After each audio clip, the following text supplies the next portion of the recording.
오늘 우리에게 주시는 하나님의 말씀은 신약 성경에 나오는 마태복음 21장 1절부터 11절까지의 말씀입니다. 우리 다 같이 믿음을 가지고 소망을 가지고 함께 합심하여 봉독하겠습니다. 그들이 예루살렘에 가까이 가서 감람산 벳박에 이르렀을 때에 예수께서 두 제자를 보내시며 이르시되 너희는 맞은편 마을로 가라. 그리하면 곧 매인 나귀와 나귀 새끼가 함께 있는 것을 보리니 풀어 내게로 끌고 오라. 만일 누가 무슨 말을 하거든 주가 쓰시겠다 하라. 그리하면 즉시 보내리라 하시니 이는 선지자를 통하여 하신 말씀을 이루려 하심이라. 일러스되 시온 딸에게 이르기를 내 왕이 내게 임하나니 그는 겸손하여 나귀 곧 멍에 매는 짐승의 새끼를 탔도다 하라 하였느니라. 제자들이 가서 예수께서 명하신 대로 하여 나귀와 나귀 새끼를 끌고 와서 자기들의 겉옷을 그 위에 얹음에 예수께서 그 위에 타시니 무리의 대다수는 그들의 겉옷을 길에 펴고 다른 이들은 나뭇가지를 베어 길에 펴고 앞에서 가고 뒤에서 따르는 무리가 소리 높여 이르되 호산나 다윗의 자손이여 찬송하리로다. 주의 이름으로 오시는 이여 가장 높은 곳에서 호산나 하더라. 예수께서 예루살렘에 들어가시니 온 성이 소동하여 이르되 이는 누구냐 하거늘 무리가 이르되 갈릴리 나사렛에서 나온 선지자 예수라 하니라. 아멘. 저는 오늘 함께 봉독한 이 신약성경 마태복음 21장 1절부터 이 11절의 말씀을 통하여 예수님의 입성이라는 제목으로 종려주일에 맞은 은혜의 말씀을 잠시 여러분과 나누기를 원합니다. 바로 오늘부터 고난주간이 시작이 됩니다. 우리 구주 예수님께서 바로 십자가의 길을 걸어가시기 위해서 시작하시기 위하여 예루살렘에 입성하신 날, 바로 우리는 그날을 종려주일이라고 합니다. 종려주일. 많은 사람들이 예수님을 맞이했습니다. 종려나무 가지를 흔들며 환영했습니다. 바로 예수님을 환영했습니다. 호산나 다윗의 자손이여 주의 이름으로 오시는 이여 라고 크게 외치며 큰 소리치며 예수님을 바로 메시아로 영접했습니다. 그러나 그들의 자신감 있는 그 환호는 오래가지 않았습니다. 사람들의 결단과 결심이 오래지 않는 것처럼, 오랫동안 이룰 수 없는 것처럼 그 당시 예수님을 맞이했던 사람들의 환호는 오래가지 못했습니다. 며칠 뒤 그들의 입에서 나오는 외침은 변화되었고 바뀌었습니다. 호산나 했던, 예수님을 찬양했던, 웃으며 환호하며 박수치며 종려나무 가지를 흔들며 맞이했던 그들의 모습은 어디로 사라지고 바로 예수님을, 그를 십자가에 못 박으라고 외쳤습니다. 바로 예수님은 이 모든 것을 아시면서도 묵묵히 예루살렘 성으로 걸어가십니다. 왜 그렇게 묵묵히 걸어가셨을까요? 그 이유는 분명합니다. 바로 그 길이 곧 하나님의 뜻이며 여러분과 저 우리를 위한 길이었기 때문입니다. 이 고난주간 첫 아침입니다. 이 첫 아침에 우리는 이 말씀을 통해 바로 예수님이 누구이신지, 나는 그분을 어떻게 맞이하고 있는지 다시 한번 남이 아니라 우리 자신을 돌아보기를 원합니다. 우리가 오늘 함께 읽었던 본문 마태복음 21장은 예수님의 공생의 마지막 주간, 고난주간, 순환주간을 알리는 장면이 나옵니다. 바로 유월절을 앞두고 많은 유대인들이 예루살렘이라는 장소에 모여들었고 예수님도 혼자가 아닌 제자들과 함께 예루살렘의 길로 향하셨습니다. 그때 예수님은 벳박이라는 장소, 그 마을 근처에서 제자들에게 명령하십니다. 어떤 명령이냐? 나귀와 그 새끼를 끌고 오라고 명령하십니다. 그리고 자신은 그 나귀 새끼를 타고 예루살렘 성으로 입성하셨습니다. 바로 이 사건은 구약 성경에 나오는 스가랴서 9장 9절에 나오는 예언을 성취하는 상징적인 장면입니다. 우리 다 함께 스가랴서 9장 9절의 말씀을 우리 다 같이 함께 읽겠습니다. 시온에 따라 크게 기뻐할지어다. 예루살렘에 따라 즐거이 부를지어다. 보라, 내 왕이 내게 임하시나니 그는 공의로우시며 구원을 베푸시며 겸손하여서 나귀를 타시나니 나귀의 작은 것 곧 나귀 새끼니라. 아멘. 바로 예수님의 예루살렘에 나귀를 타고 입성하시는 이 모습은 왕이 오셨다는 선언이자 그 왕이 겸손과 평화로 다스리시는 분임을 증거하는 행동이었습니다. 먼저 여러분과 나누겠습니다. 첫째로 예수님은 겸손한 왕으로 오셨습니다. 우리 다 함께 마태복음 21장 1절과 2절의 말씀 믿음으로 읽겠습니다. 그들이 예루살렘에 가까이 가서 감람산 백박에 이르렀을 때에 예수께서 두 제자를 보내시며 이르시되 너희는 맞은편 마을로 가라. 그리하면 곧 매인 나귀와 나귀 새끼가 함께 있는 것을 보리니 풀어 내게로 끌고 오라. 예수님께서 예루살렘 가까이 이르셨을 때 두 명의 제자를 착출하십니다. 두 명의 제자를 앞서 보내시면서 맞은편 동네로 들어가서 함께 묶여있는 나귀를 끌고 오라고 하십니다. 역시 전능하신 하나님의 아들 예수님입니다. 나귀가 어디에 있는지 준비되어 있는지 아시는 예수님은 그 나귀와 나귀 새끼를 끌고 오라고 말씀하셨어요. 사명을 주시되 힘든 사명이 아니라 준비되고 예비하신 하나님의 사명을 일러주십니다. 오늘 본문 2절에서는 나귀와 함께 새끼도 끌려왔다라고 말씀이 나와요. 그런데 마가복음과 누가복음에 여러분들께서 말씀을 통독하시다 보면 단 한 번도 사람을 태운 적이 없는 어린 나귀만 말씀을 하고 있습니다. 마가와 누가라는 이 제자들은 어린 나귀에 초점을 맞췄기 때문에 오늘 마태복음 2절에서 나오는 어미 나귀에 대한 내용이 없었던 것입니다. 예수님이 타신 나귀는 단 한 번도 사람이 타보지 않았던 어린 나귀를 택했다는 점에 대해서 오늘 우리는 주목해야 합니다. 그 당시 로마의 개성 장군, 전쟁을 통해서 승리한 장군들이 입성할 때는 무엇을 탔습니까? 말을 탔습니다. 화려하게 치장한 전용 군마를 타는 것이 일반적이었습니다. 군마처럼 화려한 치장도 하지 않았던 평범한 나귀 새끼, 나귀 중에 어미도 아니고 힘을 쓸 수 있는 순나귀도 아니고 바로 나귀 새끼를 예수님께서 타셨다는 것이죠. 바로 어린 나귀는 평범한 동네 사람에게 빌려온 것이었습니다. 여러분과 제가 보기에도 너무나도 초라한 나귀죠. 그 당시 사람들이 보기에도 너무나도 초라한 나귀였습니다. 나귀는요, 겸손과 평화를 상징합니다. 함부로 들이받거나 함부로 물어뜯지 않습니다. 그리고 함부로 밟지 않습니다. 이는 단순한 겸손의 표현을 넘어 하나님 나라가 세상의 방식과 전혀 다름을 보여주는 상징으로 나귀를 선택하신 것입니다. 이 두 제자가 예수님의 명령을 받들고 동네로 들어갔을 때 예수님은 그들에게 행동 지침을 주셨어요. 누군가 왜 나귀를 풀어가느냐고 물으면 주께서 쓰실 것이라고 대답까지 일러주십니다. 이 자상하신 예수님, 새끼 나귀의 주인이 순순히 내어줄 것이라고 3절에 오늘 말씀을 보시면 예수님이 그 상황까지 대답을 주셔요. 순순히 내어줄 거라고 합니다.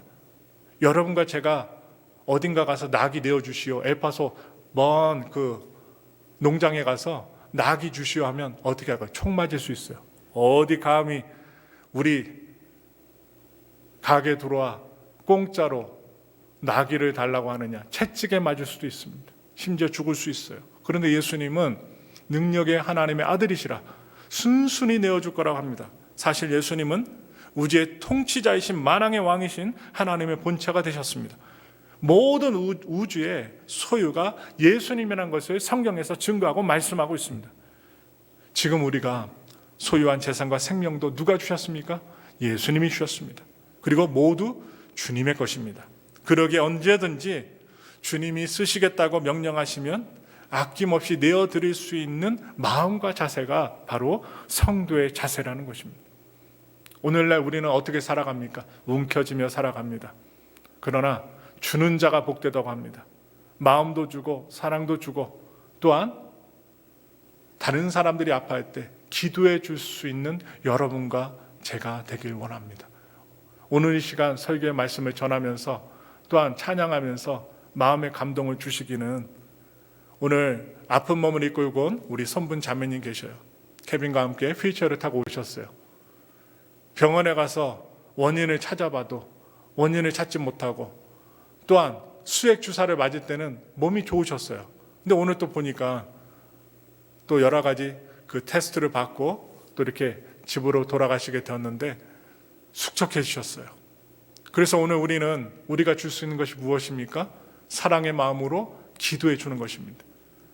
말씀이 끝나고 우리가 합심하여 제가 안수를 하고 우리가 함께 손을 뻗어 기도하는 시간을 가졌으면 좋겠습니다. 바로 낙이 타신 겸손의 왕 예수님이 오늘 손분 자매님과 케빈과 우리 모두와 함께 하심을 믿습니다. 우리는 예수님의 모습을 보면서 이해되지 않는 부분들이 많을 것입니다. 지혜롭고 똑똑한 사람을 두고서 흠 많고 연약한 사람들을 쓰시는 이유가 무엇일까요? 제자들을 보십시오.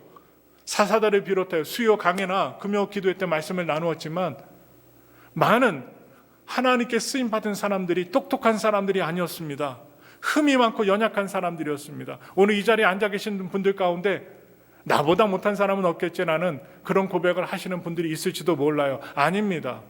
다 자세히 살펴보면 흠이 많고 연약한 우리 자신을 발견할 수 있습니다.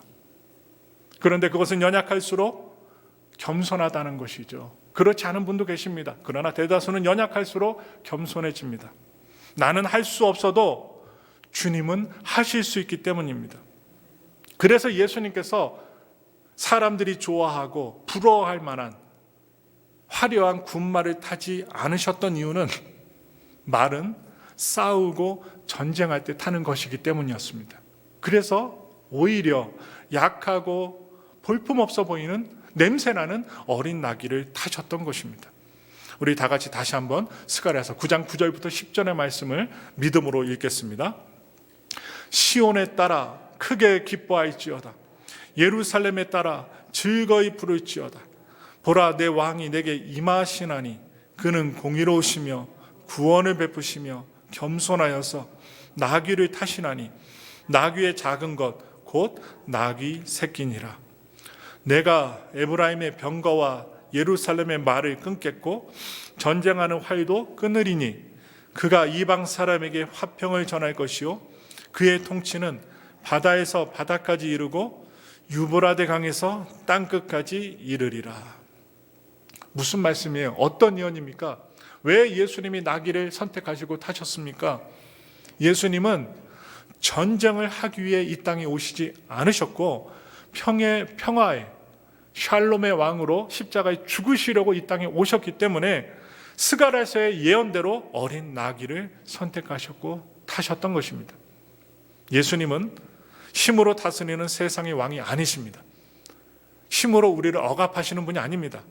사랑과 섬김으로 다스리시는 하나님의 어린 양으로 오셨고 왕으로 오셨습니다. 그리고 지금도 그분은 우리 마음에 억지로 들어오시지 않습니다. 참 신기한 것은 다른 종교를 보십시오.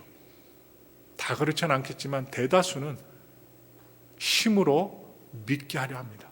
그러나 예수님은 억지로 우리의 마음을 선택하시거나 또한 억지로 우리 마음에 들어오시지 않습니다. 조용히 그러나 분명히 말씀하십니다. 내가 너의 왕이 되어도 좋겠니? 물으십니다. 오늘 우리는 고난주간 첫째 날의 아침을 맞이하고 있습니다. 바로 우리는 그분을 겸손한 왕으로 받아들이는 마음의 준비가 되어 있는지 오늘 이 시간 점검해 보시길 바랍니다. 두 번째로 사람들은 예수님을 환영했지만 자기 기도 속에 자기가 원하는 왕을 원했습니다. 우리도 신앙생활 하다 보면 무엇이 중요하냐? 신앙의 방향이 중요합니다. 신앙의 방향. 마태복음 21장 8절부터 9절의 말씀 힘차게 읽겠습니다. 무리의 대다수는 그들의 겉옷을 길에 펴고 다른 이들을 나뭇가지를 베어 길에 펴고 앞에서 가고 뒤에서 따르는 무리가 소리 높여 이르되 호산나 다윗의 자손이여 찬송하리로다. 주의 이름으로 오시는 이여 가장 높은 곳에서 호산나 하더라. 지금 광경을 지켜보면 회중들이 뜨겁게 예수님을 환영했습니다. 겉옷을 폈습니다. 종려나무 가지를 흔들며 메시아를 외쳤습니다. 여기서 우리가 주목해 볼 히브리어 단어가 있습니다. 호산나입니다. 우리를 구원하소서라는 뜻이 담겨 있어요. 호산나, 우리를 구원하소서. 왜 그들이 호산나라고 외쳤을까요? 예수님께서 로마의 억압에서 이스라엘을 해방시켜 주실 정치적인 구원자가 되기를 간절히 원했기 때문입니다. 영혼의 구원자, 영생의 구원자가 아닙니다. 정치적 구원자를 원했던 것입니다. 그러나 예수님은 그런 세상의 방식으로 구원하지 않으셨고 또한 세상을 바꾸지 않으셨습니다. 오히려 그들의 기대를 꺾고 십자가의 길, 낮아지시는 길, 희생의 길을 선택하셨습니다.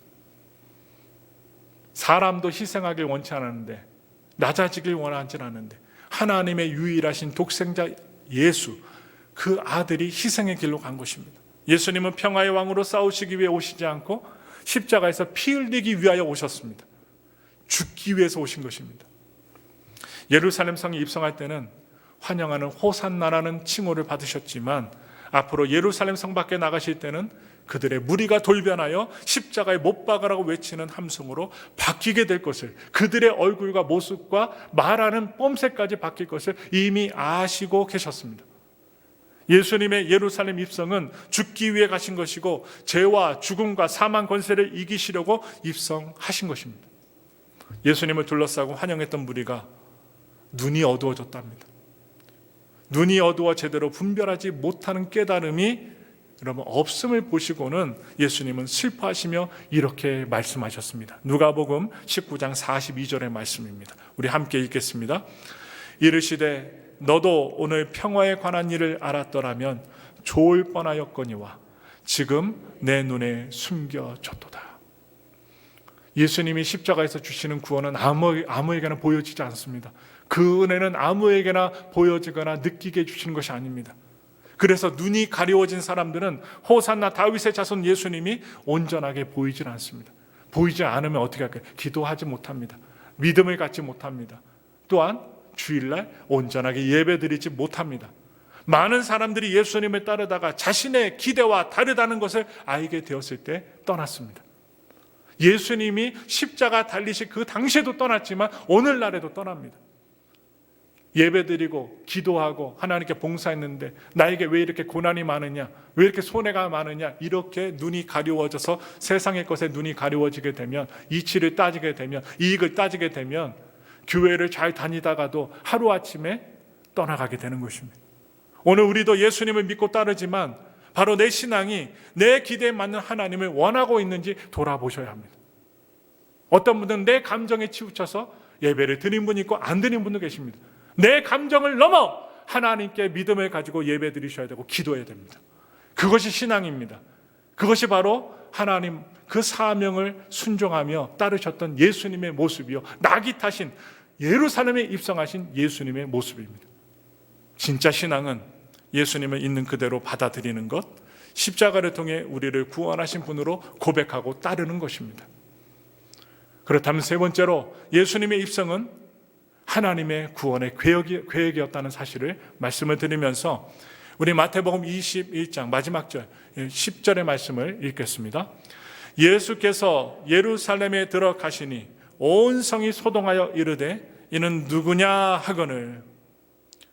예루살렘에 입성하시는 예수님의 마음이 좋으셨을까요? 편하셨을까요?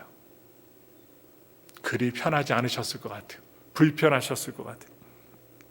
바로 그 장소에서 자신을 배신할 자들을 만납니다. 심지어 제자 중에 한 명이었던 가룟 유다조차도 배반을 하니 얼마나 마음이 아프셨을까요? 종교 지도자들의 음모와 조롱을 견디셨어야만 하며 결국에는 십자가에서 죽으셔야 했기 때문에 예수님의 마음은 그리 편하지 않으셨을 것입니다. 그럼에도 예수님은 그 길을 피하지 않으셨습니다. 왜냐하면 바로 그 길만이 우리 성도님들과 저를 살리는 길이었기 때문입니다. 우리를 살리는 길이었기 때문에 마다하지 않으셨습니다. 예수님의 입성은 환호의 행진이 아니라, 찬양의 행진이 아니라 십자가가 드리워진, 그림자가 드리워진 행진이었습니다. 바로 예수님의 순종은 자기의 감정이나 상황에 따른 것이 아니라 하나님의 뜻에 대한 절대적인 신뢰와 헌신에서 나왔습니다. 우리가 온전한 구원을 이루고 믿음으로 나가기 위해서는 바로 하나님에 대한, 하나님의 말씀에 대한, 예수님의 말씀에 대한 절대적인 신뢰와 믿음이 필요하다는 사실이에요. 우리도 이 고난주간, 이 기간 동안에 십자가 앞에서 우리의 신앙을 다시 한번 점검하셔야만 합니다. 내 뜻이 아니라 하나님의 뜻에 순종하는 걸음이 되기를 소망합니다. 그래야만 흔들리지 않습니다. 그래야만 온전히 주님께 예배드릴 수 있습니다. 그러므로 오늘을 살아가는 우리는 예수님을 어떠한 왕으로 모시고 있습니까? 무리가 좀 전에 읽었던 우리 말씀에서 10절의 말씀에서 많은 회중들, 무리라고 하죠. 무리가 이야기했습니다. 다시 한번 보세요. 마태복음 21장 10절 말씀이요. 예수께서 예루살렘에 들어가시니 온 성이 소동하여 이르되 뭐라고요? 이는 누구냐 하더라. 이는 누구냐라고 합니다. 예수님은 몰랐던 것이죠. 오늘 이 질문은 우리 모두에게 주시는 질문입니다. 예수님께 대해서 이는 누구냐 했지만 예수님이 오히려 우리들에게 말씀을 통하여 질문하십니다. 너에게 나는 누구냐? 너는 나를 어떠한 왕으로 모시고 사느냐?